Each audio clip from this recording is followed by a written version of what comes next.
Natif de Bobo, du Lasso, Tolo Bismarck Sanon est un littéraire et écrivain burkinabé. Après l'obtention de son certificat d'études primaires à l'école primaire évangélique La Charité, il poursuivit ses études de la classe de 6e à la première au lycée privé laïque de l'Immaculée Conception.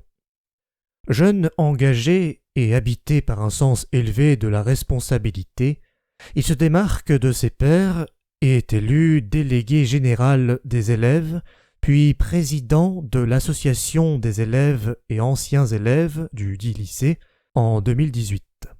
Après l'obtention de son baccalauréat littéraire au lycée Wezine Koulibaly, il continua ses études en lettres modernes au sein de l'université Nadziboni, où il sera élu délégué général des étudiants de l'unité de formation et de recherche en sciences humaines, lettres, arts et médias, et par la suite président du club littéraire et artistique de l'université Nadziboni en 2020.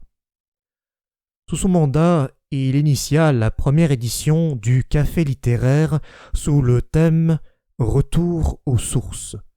Quelle implication de la jeunesse.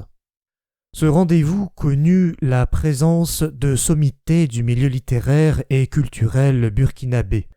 En 2021, Tolo Bismarck Sanon est élu chargé de projet au Conseil régional de la jeunesse des Hauts-Bassins afin de continuer d'apporter sa pierre contributive pour l'édification de son pays. À travers un blog qu'il a mis en place, il aborde des thématiques liées aux manifestations culturelles de la communauté à laquelle il appartient, la communauté Bobo.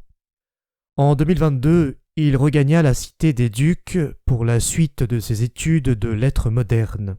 Au regard de ses expériences et de son engagement pour la promotion de la culture, il fut recruté en tant qu'ambassadeur international et formé par la délégation académique aux relations européennes, internationales et à la coopération de la Loire-Atlantique. Ce programme lui a permis, à travers des interventions interculturelles, de présenter son pays, le Burkina Faso, ses mœurs, ses produits artisanaux, ses festivités culturelles et bien d'autres, aux lycéens et lycéennes de nationalités diverses.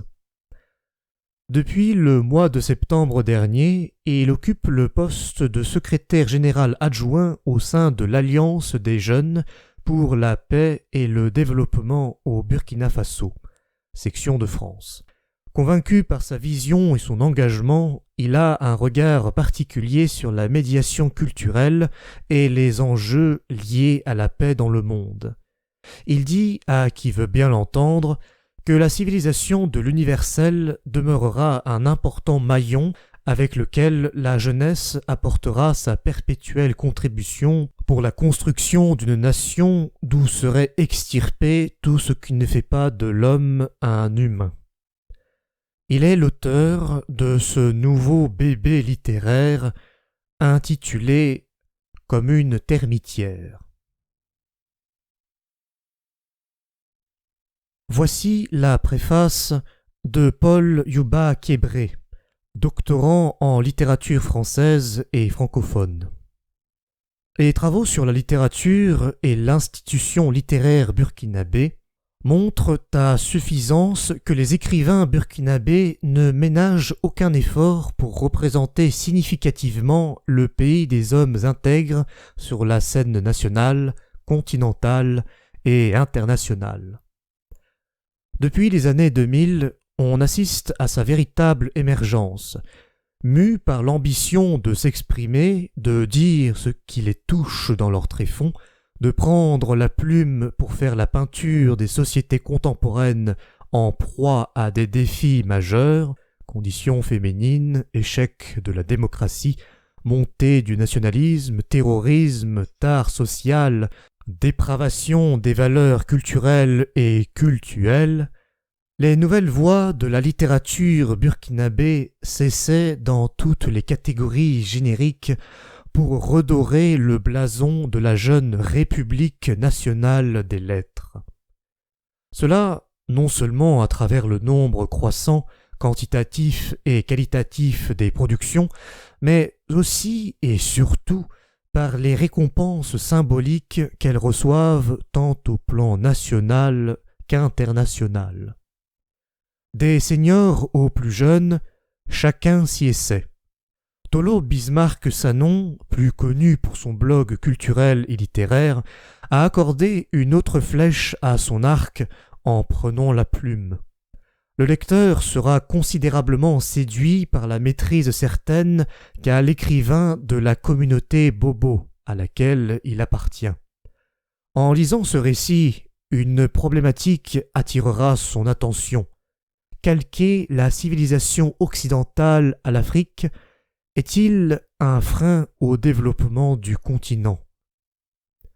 En dissertant sur cette question qui pose le problème entre l'acceptation du repli identitaire et le métissage culturel, les différentes réponses données par les personnages interpellent fortement.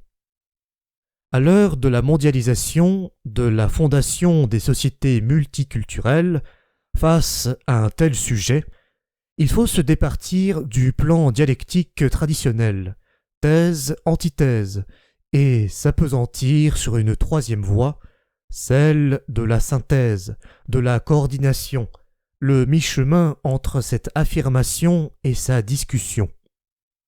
Cela dit, le choc des cultures paraît nécessaire, car il faudrait sortir des stéréotypes, de l'essentialisation, de la hiérarchisation des civilisations, ce qui revient à rejeter tout de même la domination culturelle et l'assignation au repli culturel et identitaire.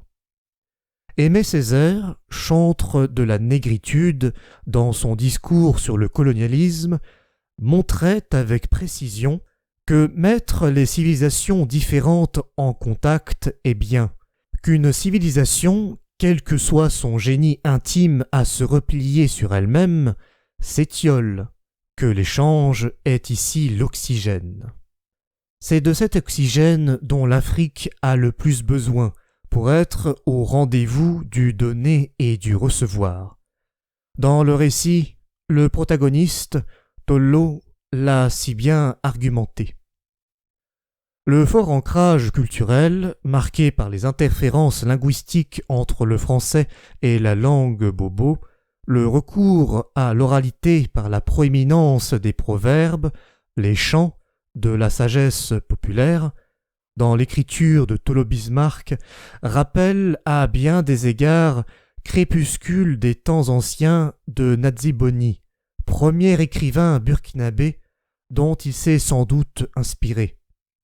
Les traces intertextuelles, à l'instar de la paraphrase, l'imitation, les citations des écrivains, mais aussi des hommes politiques africains et français, manifestent la grande culture générale et livresque de l'auteur qui s'appuie sur ceci pour donner une coloration plus exquise à son récit.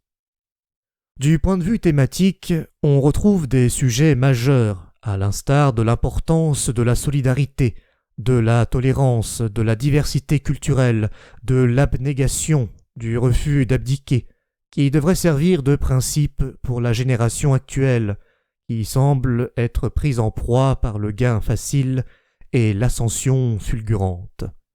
Le parcours de combattant du héros est significatif et doit inspirer la jeunesse qui a tendance à abandonner rapidement. Tout ne s'obtient pas du jour au lendemain. La solidarité entre les peuples qui semble réduite au rat pâquerette doit être ressuscitée. Tel est l'autre message important que véhicule ce récit. La littérature africaine n'est pas calquée sur un élan purement parnassien, raison pour laquelle elle ambitionne de donner quelque chose à retenir à son lecteur, et cela sans pour autant affirmer qu'elle n'est dotée d'aucune littérarité. Le fils de Uroyama, surnom de l'écrivain, nous permet de goûter à la saveur de l'esthétique hybride écriture et oralité fondement, épine dorsale de notre littérature. Puisse ce nouveau bébé littéraire, ouvrir les portes d'une prolifique carrière littéraire à l'auteur.